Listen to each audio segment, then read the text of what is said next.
In this video, I'll explain to you how you can basically get a discount on Airbnb.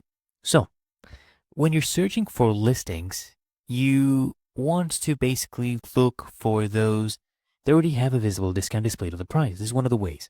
For example, let's say I'm looking for Paris properties, and then I scroll down. You see this one? And this one has a discount.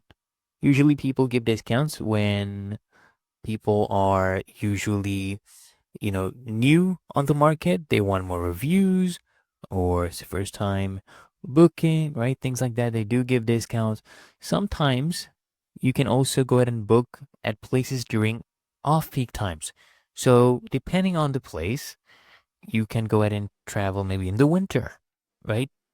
Travel during shoulder seasons or weekdays maybe as well. You can potentially find lower prices because people do set high prices for the weekend.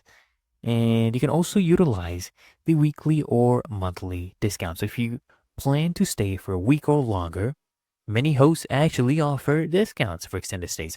Let me actually show you. So I come here and filter in my dates.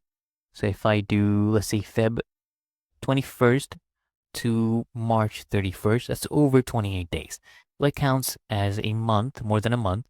So you get monthly discounts. As you can see, look at this, the monthly price. Okay, you get a steep price discount. Look at these.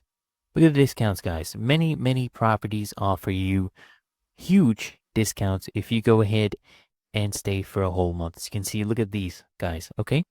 And you can also look for promotions. Airbnb offer runs special deals and promotions. So you want to keep an eye out for those opportunities as well.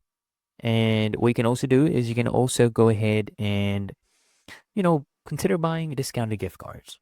Sometimes you can find these Airbnb gift cards at a discounted price, allowing you to save money on your booking. But otherwise, it's really that easy and simple.